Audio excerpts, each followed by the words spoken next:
Daniel, chapter 11, New International Version. And in the first year of Darius the Mede, I took my stand to support and protect him. Now then, I tell you the truth, 3 more kings will arise in Persia, and then a 4th, who will be far richer than all the others. When he has gained power by his wealth, he will stir up everyone against the kingdom of Greece. Then a mighty king will rise, who will rule with great power and do as he pleases. After he has arisen, his empire will be broken up and parceled out toward the 4 winds of heaven. It will not go to his descendants, nor will it have the power he exercised, because his empire will be uprooted and given to others. The king of the south will become strong, but one of his commanders will become even stronger than he and will rule his own kingdom with great power. After some years, they will become allies. The daughter of the king of the south will go to the king of the north to make an alliance, but she will not retain her power, and he and his power will not last. In those days she will be betrayed, together with her royal escort and her father and the one who supported her. One from her family line will arise to take her place. He will attack the forces of the king of the north and enter his fortress. He will fight against them and be victorious. He will also seize their gods, their metal images, and their valuable articles of silver and gold and carry them off to Egypt. For some years he will leave the king of the north alone. Then the king of the north will invade the realm of the king of the south, but will retreat to his own country. His sons will prepare for war and assemble a great army, which will sweep on like an irresistible flood and carry the battle as far as his fortress. Then the king of the south will march out in a rage and fight against the king of the north, who will raise a large army, but it will be defeated. When the army is carried off, the king of the south will be filled with pride and will slaughter many thousands, yet he will not remain triumphant. For the king of the north will muster another army, larger than the first, and after several years he will advance with a huge army fully equipped. In those times many will rise against the king of the south. Those who are violent among your own people will rebel in fulfillment of the vision, but without success. Then the king of the north will come and build up siege ramps and will capture a fortified city. The forces of the south will be powerless to resist. Even their best troops will not have the strength to stand. The invader will do as he pleases. No one will be able to stand against him. He will establish himself in the beautiful land and will have the power to destroy it. He will determine to come with the might of his entire kingdom and will make an alliance with the king of the south. And he will give him a daughter in marriage in order to overthrow the kingdom. But his plans will not succeed or help him. Then he will turn his attention to the coastlands and will take many of them.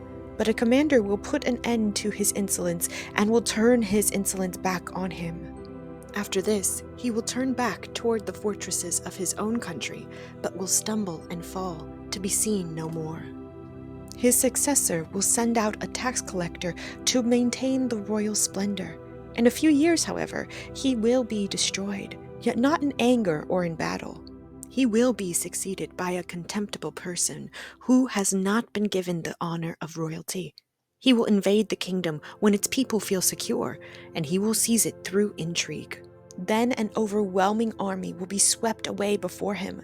Both it and a prince of the covenant will be destroyed. After coming to an agreement with him, he will act deceitfully, and with only a few people he will rise to power. When the richest provinces feel secure, he will invade them and will achieve what neither his fathers nor his forefathers did. He will distribute plunder, loot, and wealth among his followers. He will plot the overthrow of fortresses, but only for a time. With a large army, he will stir up his strength and courage against the king of the south. The king of the south will wage war with a large and very powerful army, but he will not be able to stand because of the plots devised against him. Those who eat from the king's provisions will try to destroy him. His army will be swept away, and many will fall in battle. The 2 kings, with their hearts bent on evil, will sit at the same table and lie to each other. but to no avail, because an end will still come at the appointed time.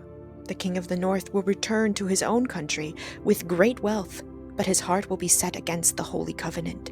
He will take action against it and then return to his own country. At the appointed time, he will invade the south again, but this time the outcome will be different from what it was before. Ships of the western coastlands will oppose him, and he will lose heart. Then he will turn back and vent his fury against the Holy Covenant. He will return and show favor to those who forsake the Holy Covenant. His armed forces will rise up to desecrate the temple fortress and will abolish the daily sacrifice.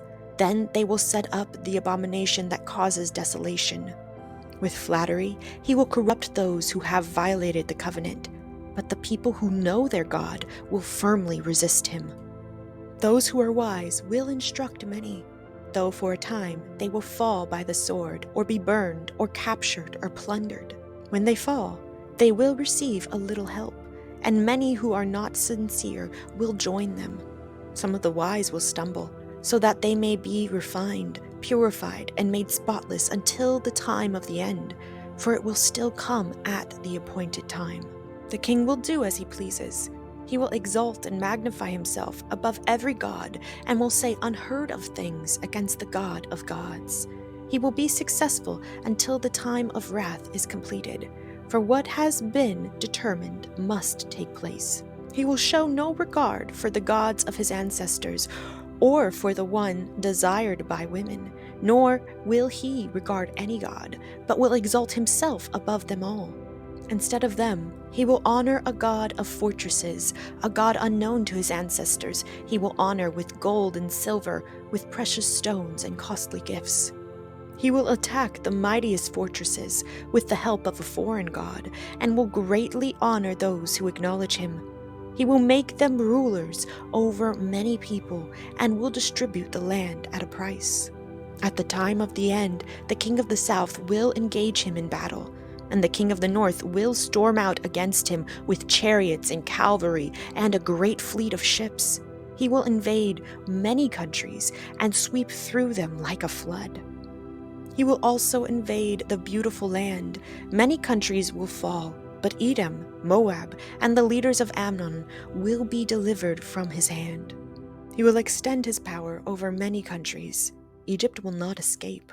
He will gain control of the treasures of gold and silver and all the riches of Egypt, with the Libyans and Cushites in submission. But reports from the east and the north will alarm him, and he will set out in a great rage to destroy and annihilate many. He will pitch his royal tents between the seas at the beautiful holy mountain. Yet he will come to his end, and no one will help him.